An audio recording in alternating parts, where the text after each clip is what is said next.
Welcome to the Mike Litton Experience Podcast. Mike has over 31 years experience in real estate, finance, and investing. He's passionate about being a father, a teacher, a realtor, an investor, and a leader. Everyone has a story, and our passion is to help them tell it.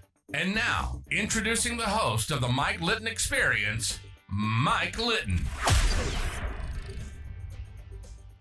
So what can you expect from the Mike Litton Experience? You can expect stories that will inspire, motivate, advice that will sharpen your focus, and expert information on real estate, finance, and market conditions.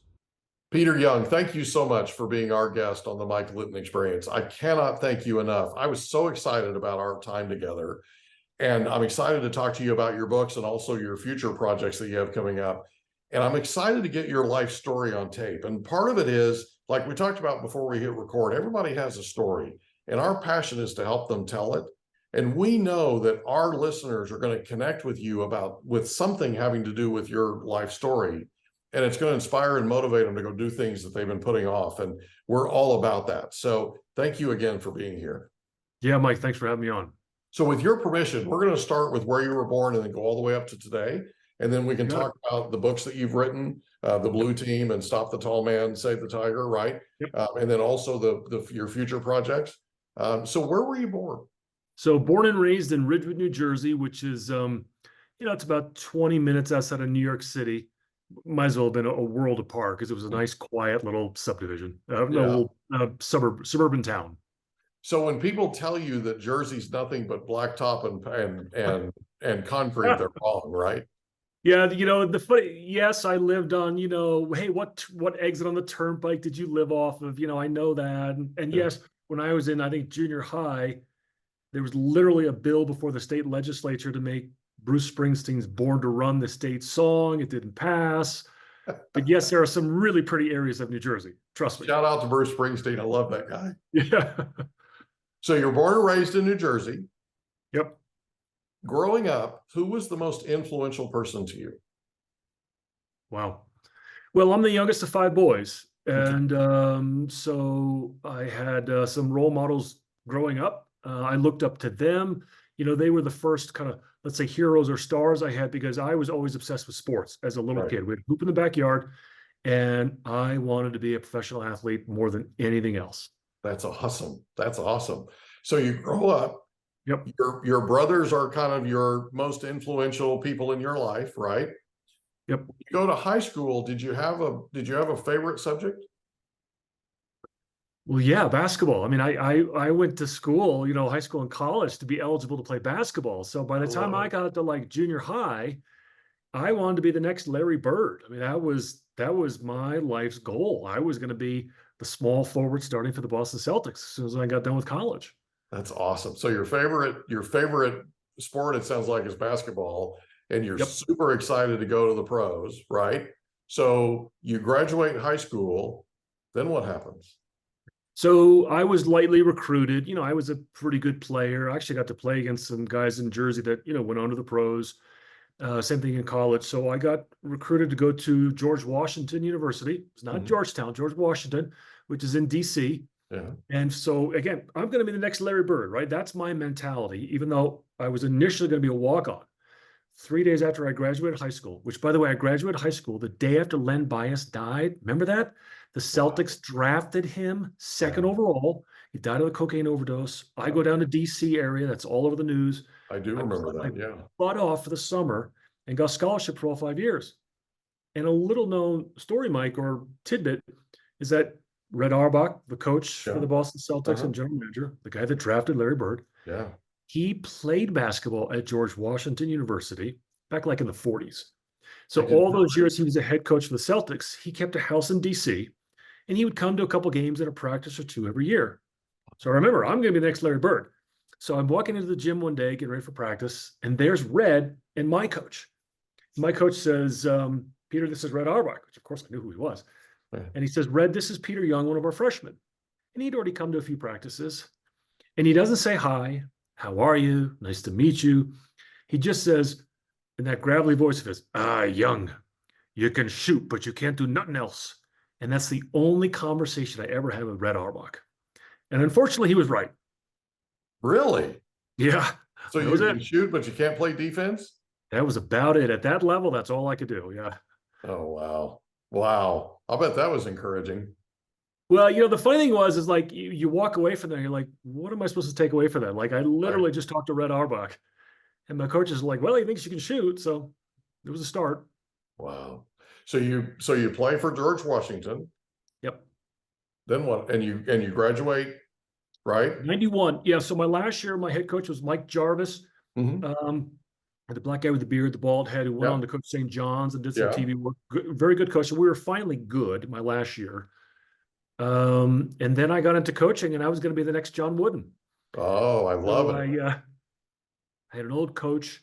I played 2 summers for Athletes in Action. It's Yeah. that Christian team where you travel overseas and use Yeah. basketball as your platform. He lived in Denver, so I moved out to Colorado, stayed at some distant relatives' houses, and he kind of helped me get an assistant's job at University of Colorado in Boulder. Oh, And then the next year I coached at Golden High School. okay. And so I'm like, what do I be like 24, maybe 25, flat broke. The dream of becoming a college coach is starting to sour on me a little bit. Yeah. So I read the book, What Color is Your Parachute? Remember that book? Yeah. You would give it to a high school or college graduate so you could figure out what you want to do with your life. Yeah. And I read it and said, I'm going to be a sports broadcaster. Oh, I love it. And so in my mind, I was going to be the next Bob Costas. There you go. Yeah.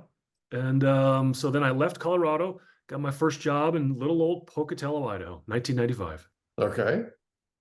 And So, well, let's see. From there, that was it was an NBC affiliate for about the first month. Then we switched to ABC. yeah. I made $14,500 a year, and but loved it. Right? It was the dream. I was living out the dream. I was the weekend sports anchor, weekday sports reporter. Loved it. Fell in love with Idaho. Fell in love with the West and hiking and fishing and rock climbing, all that, and kind of left New Jersey and the East Coast behind. I love it out here. I live in Montana now. And then, Southeast Idaho is very Mormon. I'm not, even though my last name is Young. And I was single at the time. And I really wanted to, meet a beautiful woman and get married. And so I did after about, I'd been there about a year and a half. And that's when I met my future wife. Wow. Yeah. So you get married. Yeah. Are you still at that station? No. So, where I just stopped off about meeting my wife really kind of starts a fascinating, at times very tragic and traumatic story, which is what I do talk about in, my memoir. So I released my memoir last year. So I'll try and, give you a good nutshell version of this. But so I call her Paige in my book. It's not her real name, but I changed it up for a little bit of privacy purposes.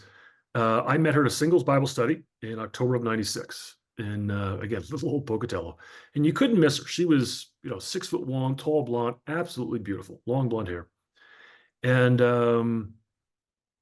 we met, started dating shortly thereafter, and I was about 90% sure I wanted to marry this woman. Okay. But the other 10%, if you will, where I needed to meet her father and this Uncle Robert because she talked about him all the time. Okay. So about a month later, I met her dad. He was fine. Finally got to meet the mysterious and bizarre Uncle Robert, who's not related. And thought, well, he's a little charismatic and a little odd, a little different, but harmless. So we got engaged, then married. Then, 10 months after that, we had our first kid. But I'm kind of glossing over this, really dramatic and it was a time in my life that really kind of set the table for what was to come, and a lot happened. A lot you can point back to that time about how my future wife was manipulated, and so was I. Just didn't see what was coming down the pike, and what was coming down the pike was, we got married, we're together for over 20 years, had 5 kids, but Uncle Robert eventually took over our lives. And I can now look back, the Lord has opened my eyes and ears to see the truth that he was a little cult leader and we were in a cult. And I was never pure enough, never devoted enough to him. So then when she left me, she started to tell all of our 5 children I was the devil, I was Satan, I was a sorcerer, a lion, a coward, an alien, you name it. My life really spiraled down. I lost my marriage, lost my family.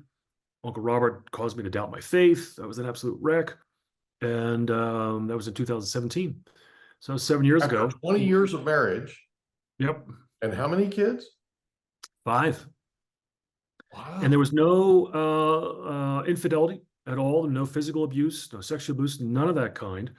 I was a totally faithful husband who loved this woman.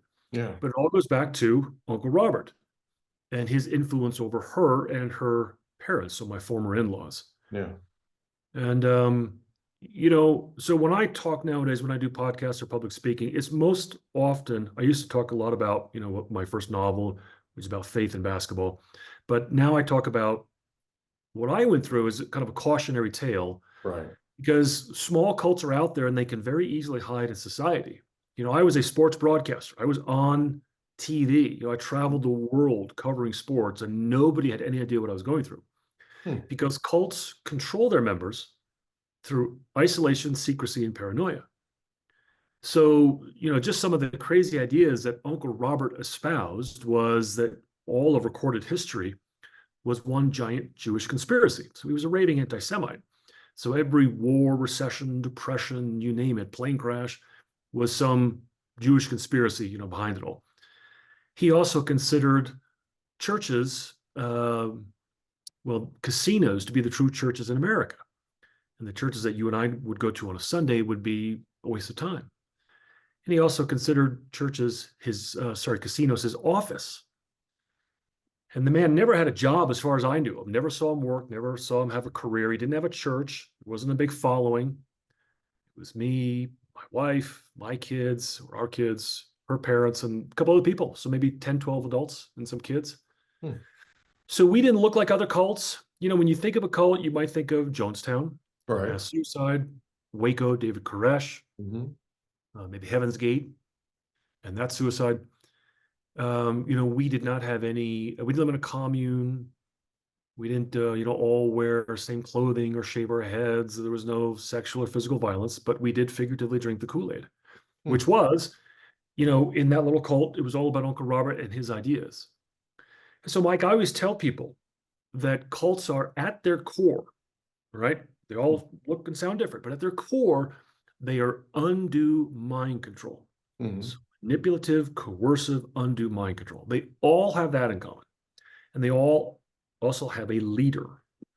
And so cult leaders come in different shapes and sizes, but they're almost always charismatic, narcissistic. They make all the rules, but they don't apply to them. They have a grandiose sense of self. They act as a gatekeeper to God. They also blur the lines of family, which he did with ours, to where you might have, let's say, grandparents, parents, and kids. They're all now really just one level under the leader, like children of the leader. So they destroy the nuclear family. And then they make a lot of demands on your time and your money and your faith, and there's no questions allowed. You have to be absolutely obedient and loyal. Right. And Uncle Robert checked all those boxes. And this happens over time. This is sort of over time. It's a calculating, easing into, this doesn't happen overnight. Right. Because overnight you'd go, wait, something's wrong, right? Exactly. So that's what I tell people is that, cult leaders don't lure you in by spouting other nonsense and lies right off the bat, right? They sound really good. They sound truthful. Think of this analogy. If you mishit a golf ball, right, by like that much, 100 yards down the fairway, it's way off to the left or way off to the right. It's nowhere near where you intended the ball to go. Right. Well, and his name is Robert Booty, but we always called him Uncle Robert. He would read to us in the Bible. So he would, in effect, tee up the right golf ball, if I'm going to continue this analogy. But he would give each and every verse his own unique and perverse twist, so that 5, 10, 15 years down the road, we were nowhere near the true gospel. We were way off base. And that's how it happened. So for years, I went along to get along. I went along to get along with my wife because she adored and revered him. She believed everything he said. And I was trying to have a happy marriage. Yeah. So I got sucked in.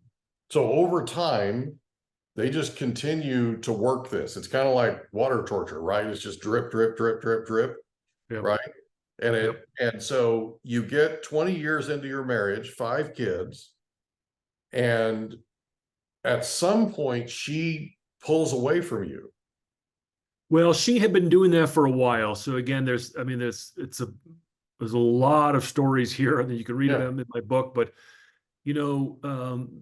one of the ways that Robert did it was acting as a gatekeeper to God. So I'm a Christian, and in the Christian faith, salvation is a free gift, right? You can't earn it, and you don't need man's approval.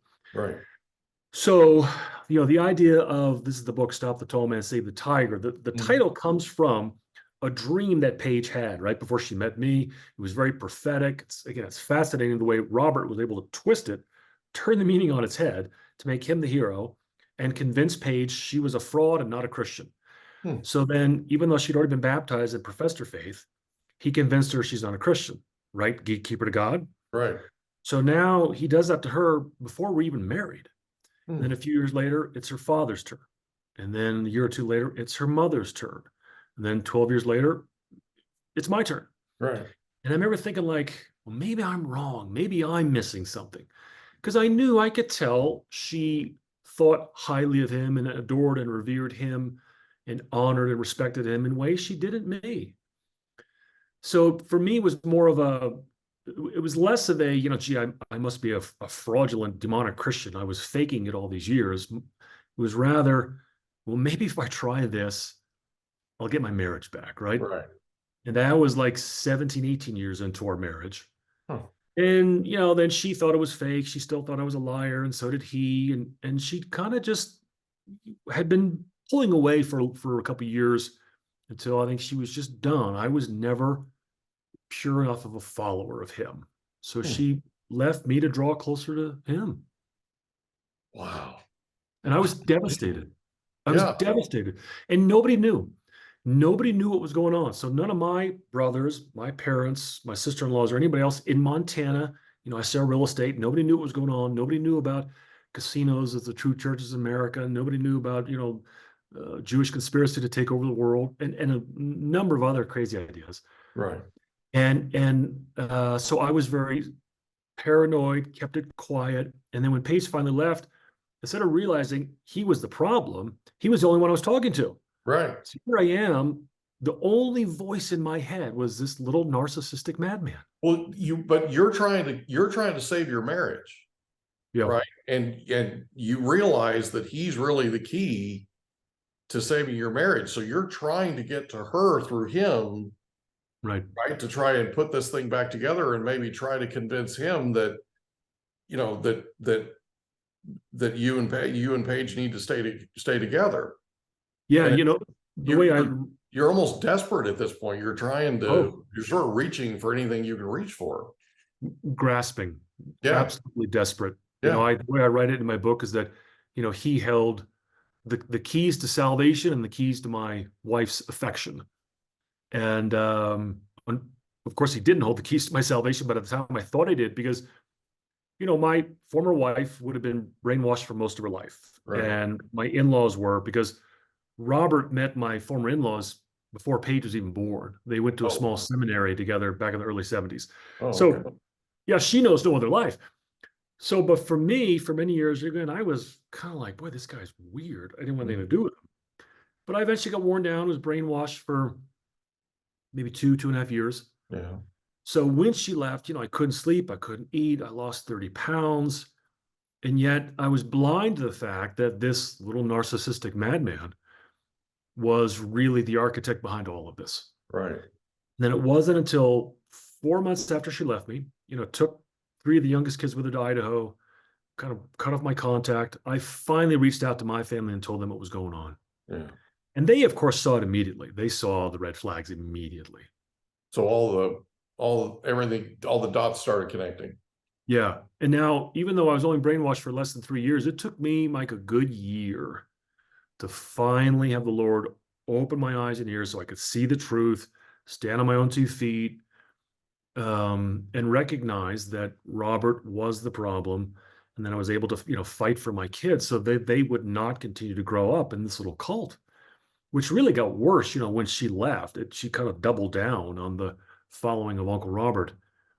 Because when she left, I would have been a shell of a man, afraid of my own shadow. Sure. In the Christian faith, there is, victory in Christ. But under his tutelage, I was more scared and more doubtful than at any other point in my life. Yeah. And that's not by accident. Cult leaders do that on purpose. Yeah. That's So that's they by can design. provide they provide the cure, and now they're even that much more brilliant because they've helped you, even though they caused you to become an emotional wreck. Do you mind taking a second? I know this is probably incredibly painful to talk about, but do you mind taking a second and sharing with us how you got to the place where you got to, where you realized that he was the problem? I mean, you said it took a year. Yeah. You mind walking us through that process? Because there are going to be people that are going to listen to this and they're in the throes of this right now, right? Yeah. And they may not even realize it. And by hearing your story and reading your book, they'll self-discover. You with me? Yep. So how do you get, so this all happens, she leaves you, you're now reeling, you're talking to him, you're trying to grasp, like we talked about, for whatever hope you can possibly get. Right. And then at some point you end up going to church, and church, at some point you're able to get through this process. What does that look like? How does that process start? What does that look like that took a year? Sure. And to set the stage even more, but you did a good job there, Mike. Even on the back of my book there in that little orange section, I always say that you never know you are in a cult. You only know you were in one. Right. So it's undue mind control. So no one ever joins a cult knowingly. No one's ever in a cult. It's always something better, more sublime, more real, or more whatever. Again, no one ever thinks they're in a cult. I didn't either. Okay, so when I finally reached out to friends and family, they saw immediately, and they were very kind and patient with me because I was still a wreck. I'm sure they knew it. I didn't think I was brainwashed, but I was. Now, so let's rewind about 2 years before Paige left me. Okay. Uncle Robert, again, was not related to any of us. He's like 5'6" from Syria, short guy, bald, jet black hair, olive complexion. I'm 6'5", Paige was 6'1", Northern European looks. And he had 2 sons, but no grandsons. And so Paige told me one night on our date night, we used to have Saturday night date night, that she wanted to be a surrogate and provide Uncle Robert with a male heir. Now, at the time, we had 5 kids. She was almost 40. We had talked about having a 6th. And I, of course, was repulsed by this idea. And she would, in vitro through one of her Robert's sons, provide a male heir. And I'm like, well, what happens if you have a girl? Well, I'll just keep trying. Again, I was enraged and repulsed by the idea. It never happened, thankfully. That also started us quicker down the road of separation. So I was very upset by it. So now she's left, and I'm, of course, this fraudulent Christian. I'm a Satan, sorcerer, demon, whatever. And she and Robert are now telling me, Peter, you're not really a father. You're just a dad. You're just a bloodline. You're just a sperm donor. To help the kids, you need to be as far away from them as possible so they can recover from you, right? Because like anything that kids are suffering through, it's because of me, not because of this little narcissistic Uncle Robert. They've now blamed it all on me. So whatever any of the problems the kids are having, it's all my fault because I'm just a bloodline and a sperm donor. And that really started me down the road. Like that wasn't an aha moment. It was one of several aha moments. That would have been the first where I thought, okay, that's wrong. Yeah. Because prior to that, Paige and Uncle Robert couldn't do anything wrong. They were right on everything. When I read that in an email, as messed up as I was, I said, that is wicked. Yeah. And of course, my family, when they read those emails, immediately saw that. Wow. And that got the ball rolling. So you read that email, obviously you realize that this is wrong, like on many levels. And then at that point, you reach out to somebody, or how do you initiate this process? Oh, sure. So, again, she left January 14th, 2017. Remember the day. And it wasn't until about late April, early May. So the two oldest boys stayed with me because one was in college, a freshman at MSU. The other one was in high school. So Paige didn't want to pull them out. But now at this point, we're not talking much because they believe mom and they think I'm awful. The three younger ones are with mom in Northern Idaho. I'm sleeping 1 to 2 hours a night. I had lost 30 pounds. I was a wreck. Nobody knew. So I had no one to talk to other than Robert, who's like the guy that's causing all this. So I finally called my parents, who kind of figures something must be up because I hadn't talked to them in months. Told them, and then I called all my brothers and just dropped a bomb on them. Paige left me and took the kids, and they had no idea. So then I started talking to them every day on the phone, right? Yeah. And they're like, Peter, you need to get into counseling. I mean, I would call them, I'd be sobbing on the phone for half an hour straight. So, then that summer I got counseling, and then I finally told the people at my office 9 months after that. And then I started telling people locally what was happening. And so it was a gradual process over that spring and summer. And again, there's a lot more that went on during that 1 year that was unbelievably wicked and traumatic. It was a really hard year. Yeah. I learned a lot from it. I grew a lot. Oh, sure. I wish I could have learned these lessons differently. Yeah. But I'm a million times stronger now than I was when I was brainwashed. Yeah. So really your family is who sort of spurred you into finding counseling. Yeah, so I had a brother that said, you should really get counseling. I thought, come on, I don't need this. And nothing against counseling, but I remember I would go, and this counselor now is a friend of mine still. I saw her for like 8 months, but we still keep in touch. We're friends. I just had to pay her $150 an hour. So, to me, you just need really good, wise counsel, whether that's a counselor you have to pay for or a mentor, a friend, a father, an uncle, a brother, a neighbor.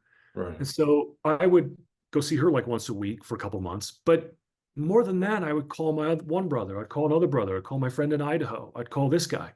And I had like 4 or 5 people that I had to talk to get through the day for months. So I was very blessed in having that, where these people would take time. And it was probably very hard on them because I mean, after getting off the phone with me, they were probably like, man, I need a beer, right? Like after listening to what Peter's going through. Yeah. So I was fortunate that I had friends and family like that. That's awesome. So you go through this period of roughly a year, and you're just trying to grapple. You're just trying to get your head around what has happened to you over the 20-some year period, right? Once you're through that, then what happens? So what it really then came down to was what's going to happen to the kids. So again, we had 5 kids.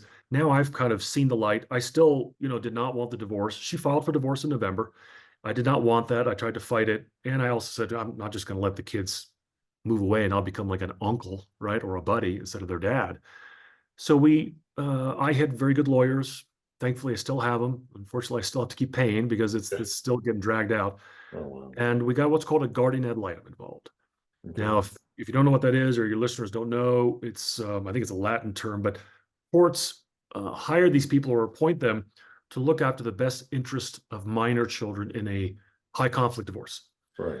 So, of course, Paige didn't want that. She didn't want any lawyer. She wanted Uncle Robert to negotiate, and we'll be done with it, right? And just kick Peter out of their lives. Well, sorry, but I wasn't going to go along with that. Right. Good for you. So we got the guardian ad litem appointed by the judge, and she wrote a jaw-dropping 50-page report that in it, she obviously saw the clear signs of a small cult, and cults are abusive to children. It's like, that's not my opinion. That is I guess you'd probably call it a medical fact. Yeah. It's abusive to be in a cult for a child. And then she also detailed what she said was the worst case of parental alienation she'd ever seen. My lawyer said the same thing. And then when I got the kids back, the counselor said the same thing. That's basically where one spouse demeans the other to the kids. So the kids are being taught that I was literally the devil. I was Satan. I was a sorcerer, a liar, a fraud, a coward. And I remember in one conversation, one of my children just kind of got triggered because what was happening was Uncle Robert, was really sowing hatred and discord. There was a direct line from him to Paige and to the kids. And the kids are soaking this up, right? Because That's what they do. They're kids. They're trusting. So one Well, of my they've been children getting says, programmed all their lives, "Oh yeah, like right? a I mean, computer virus." this is a culmination of years and years and years and years. I had one child say, "Dad, if I was a devil, I would want someone to tell me along the lines of, well, that way, if somebody tells me I'm a devil, I can, take steps to remedy this issue." Right. And that's what they literally thought. Like, well, Dad, you're a devil, so we're helping you by telling you this. That's how bad it was. Unbelievable. So the courts accepted the GL report. They came to live with me. So that was, almost 6 years ago. Yeah. No, it's a work in progress with all 5 kids, right? Sure. I have clearly seen the light. The Lord has rescued me. There's no question about it. Yeah. And my 2 youngest kids get it, and they still love their mom, as they should. I don't ever demean her, because no matter what she has said and done, which is awful, She's still their mom. she's still their mom. Yeah. And I'm still their dad.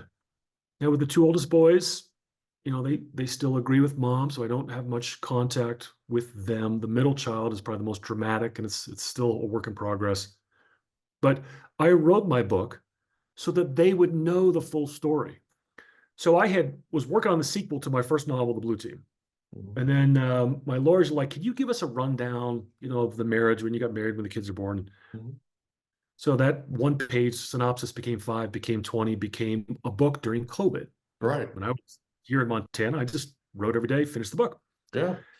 And I wanted my kids to know the story, because for much of their lives, they only heard one side of it. Right.